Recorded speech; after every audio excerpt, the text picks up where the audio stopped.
ka-Becky, so dito tayo ulit sa channel ko na Mad Max Moto Parlor by Becky Works, Edel Llamas. Search nyo sa YouTube yan, type nyo lang yung pangalan kong Edel Llamas.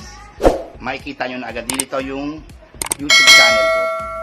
So ito na naman tayo, another day, another blessings po, galing kay Lord. So mga ka-Beckys, ang vlogging or topic natin for today is about sa mga horn. So alin ba talagang malakas? Ano ba yung magandang ikabit?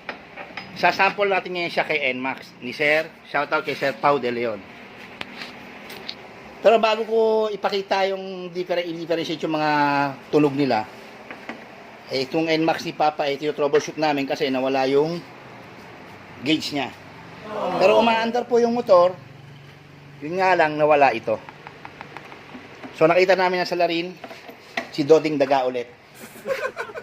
Ayan, nginat-ngat po.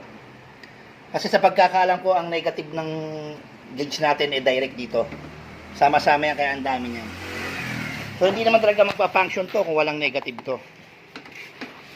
Then, ito pa isa niya, sa bandang ECU control niya, aksidente po itong yan, naputol daw niya. So, hinihinang ko na lang ulit. So, ayan. Pagkukumparay natin mga kabekis, dalawang klase ng Corsa horn ko. Itong 60GO saka itong 60BO 1 to 12 volts, parehas sila, pero magkaiba sila ng yan. Pero ito po, ever since siguro magsi 6 years ko nang gamit, talagang tunay na brand ko ang Corsa horn. So ang pagkukumpara natin mga kabekis, yung Pia horn na nakakabit sa kanya. So Pia horn to, patutulungin natin siya, then isasalpak ko to sa kanya, patutulugin natin. So, malalaman natin kung ano yung pagkakaiba. So, hindi ko na sinama yung ibang horn. Yung mga Hella, Bosch. Kasi para sa akin, yan, lalo na yung MOCC. Ayun, tinanggal ko na kasi nira lang yan. Nakakabit din sa NMAX to, tinanggal na namin kasi nga hindi ito maganda isang buwan. So, hindi na natin sasama kung ano yung tunog ng mga yon. Dahil para sa akin, ang naglalaban ngayon ay dalawa lang ang malakas. Pia horn at saka itong Corsa horn na ipinaglalaban ko. So stay tuned guys. Babakasin namin yung kahat at ipaparig namin sa inyo kung anong pagkakaiba, kung ano yung mananalo sa kanilang dalawa.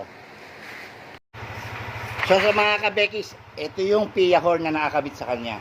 So tingnan natin yung lakas niya. Sige.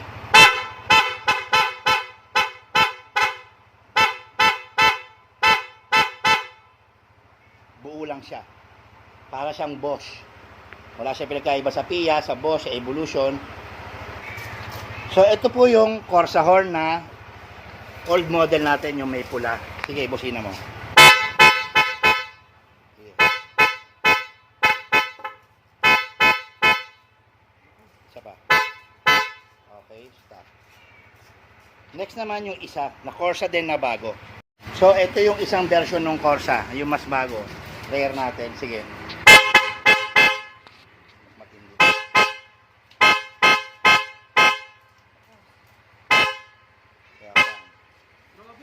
Kung ikukumpara ko silang tatlo ngayon, ang naglalaban lang, walang sinabi si Pia.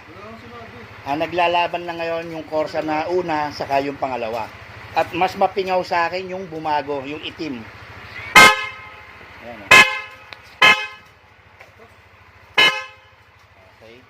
Ulit-ulitin nyo yung video, yung sakit sa tenga, yung sarap sa tenga ng sounds, yung Corsa, para sa akin nanalo. Well, kayo na humusga mga kabekis, nasa inyo naman yan kung ano sa tingin nyo. Ang vlogging purposes na naman natin sino ba talaga malalakas sa kanila. So, salamat guys. Bahala na kayo mamili.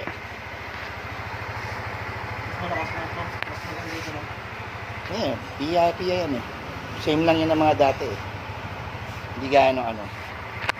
So, ito yung Corsa natin na yan.